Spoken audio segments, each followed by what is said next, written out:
Alors ici, en 62, on a déjà appris par le maire de l'époque, avec qui on était assez liés, parce que lui-même était un ancien mineur, qui avait déjà un projet là-haut, au Parcia, de faire un site touristique assez original, 500 lits, accessible par une espèce de téléphérique, un aménagement du lac des Parcia, une espèce de faire une zone nautique, voilà. Ça, c'était le premier projet dont on a eu connaissance, mais qui a trouvé toutes les oppositions possibles et imaginables, parce qu'il y avait encore quelques anciens qui tenaient à leur terme. Début 70, c'était la création d'une autoroute reliant Nice à Chamonix. L'ONF avait pour mission, là où c'était possible, de créer des pistes forestières destinées à terme à être une route touristique. Et dont un tronçon devait passer là, autour de, je crois, de 83, dans une réunion à la mairie de Puy-Saint-André, qui était candidat je ne sais pas quoi, il nous a ressorti de son chapeau le projet du Porel. Sauf qu'il nous avait dit, mais ça sera qu'une liaison avec Serre Chevalier. Donc on n'ira pas vous chatouiller là-bas, on laissera tomber les combes, on abandonnera le projet des combes. Sauf que ce qu'il nous a dit, c'était complètement mensonger. C'est à partir de ce moment-là que la mécanique s'est mise en route pour essayer d'assurer à ce site un statut beaucoup plus pérenne, à savoir être protégé. Bon, résultat, la commune a réussi à faire classer le site en réserve naturelle volontaire. Sarkozy a fait disparaître les réserves naturelles volontaires. Oui. Voilà. Et c'est là que la municipalité de Pierre-Leroy a pris le relais en disant qu'il faut faire quelque chose pour continuer à sauvegarder ce site, d'où la création de la réserve naturelle régionale.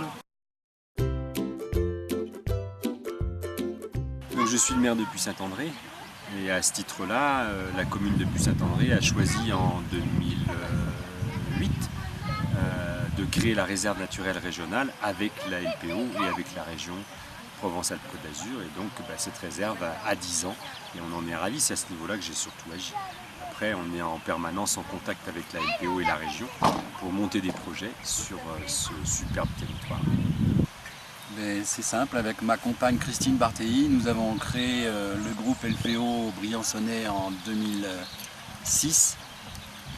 Un accompagnateur de Puy-Saint-André faisait partie du groupe et avait décidé d'intégrer l'équipe municipale du maire actuel, en nous disant qu'il était très inquiet parce que l'équipe opposée aux élections voulait louer les terres des combes du vallon des Parcia pour Serre Chevalier. Donc nous avons mobilisé les tout nouveaux membres bénévoles du groupe pour faire un inventaire oiseaux. Moi j'ai fait mon stage de fin d'études dans la réserve, ensuite j'ai enchaîné sur un service civique de 1 an et après j'ai travaillé pendant 1 an et demi en tant que salarié. Cadre de bénévole de l'LPO, puisque je suis depuis de longues années maintenant à l'LPO. J'ai adhéré dans les années 80 je pense. Et puis à Briançon, il y a eu un groupe dans lequel je me suis impliqué beaucoup. Et puis la réserve est née dans ce cadre-là. Et puis donc toujours, j'ai donné le maximum de ce que je pouvais faire pour la réserve.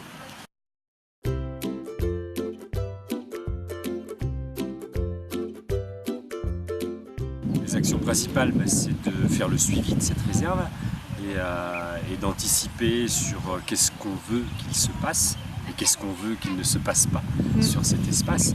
Donc c'est tout ce travail qui est construit avec la région lors du comité de pilotage et la LPO, qui est notre partenaire. Donc c'est ce travail de suivi sur la réserve essentiellement. Après il y a des interventions qui sont plus de la commune. Par exemple, la réhabilitation de la cabane de berger, par exemple. Donc on intervient aussi à ce niveau-là. On espère aussi réouvrir au public la petite cabane des Parcia qui est juste à côté du lac. Et donc ça, c'est un des projets qu'on va développer dans l'avenir. Alors moi, j'ai surtout participé à la mise en place des protocoles de l'Observatoire des Galliformes de montagne pour le comptage des skieurs, la zone de défense, les comptages de printemps, donc tout ce qui concerne les Galliformes et beaucoup de sorties pour du monde, pour voir des oiseaux. Eh ben, j'ai longtemps cherché des crottes d'oiseaux. Pendant 6 mois, j'ai travaillé sur les zones d'hivernage des Galliformes, donc sur le tétraliège, la perdrix et le lagopède. Et mon travail, c'était de définir les zones où ils passaient l'hiver. Et bon, avant tout ça, savoir s'il y en avait dans la réserve. Donc en l'occurrence, il y en avait, et du coup après définir les zones d'hivernage. Et après, une fois que j'ai fini ça, j'ai travaillé en service civique là-dessus, et après en tant que salarié. Peut-être simplement des coups de main sur la logistique, peut-être simplement ça, mais ça peut être aussi des missions beaucoup plus techniques, sur la mise en place de matériel, ça peut être aussi des missions de conseil ou d'analyse critique sur des pratiques ou sur des méthodes à prévaloir plutôt qu'à d'autres. Ce sont des missions aussi de dialogue avec d'autres administrations en gestion de la réserve. Donc je pense à l'ONF, le CFS, mais aussi les services du département, la région, la commune évidemment.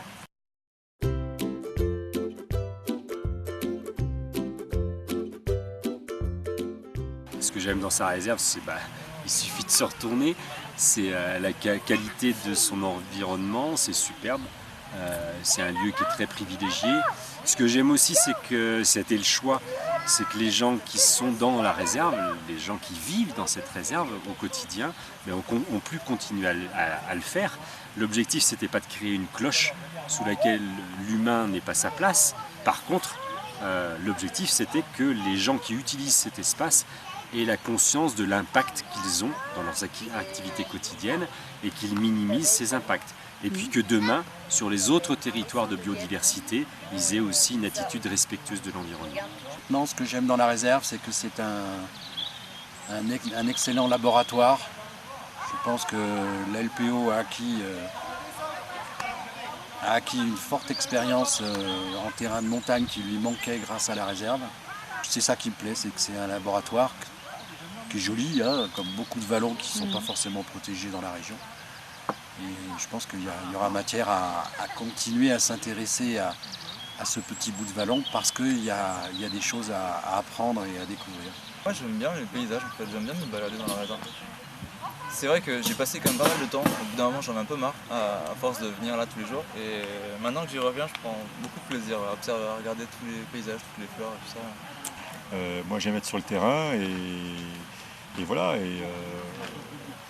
Évidemment, on aime quand ça se passe bien. Qu'est-ce qui se passe? On aime quand ça se passe bien, quand c'est des actions qui mettent en valeur notre environnement, la nature. Et c'est fait avec une intelligence humaine, et bien c'est encore mieux, évidemment. Dans un espace réduit, on a une diversité de choix extraordinaire. C'est ça. Bon, on se déplace moins aujourd'hui qu'autrefois. Mais ce que je peux te dire, c'est que quand on se baladait dans ces lieux, on avait l'impression chaque fois d'être parti ailleurs.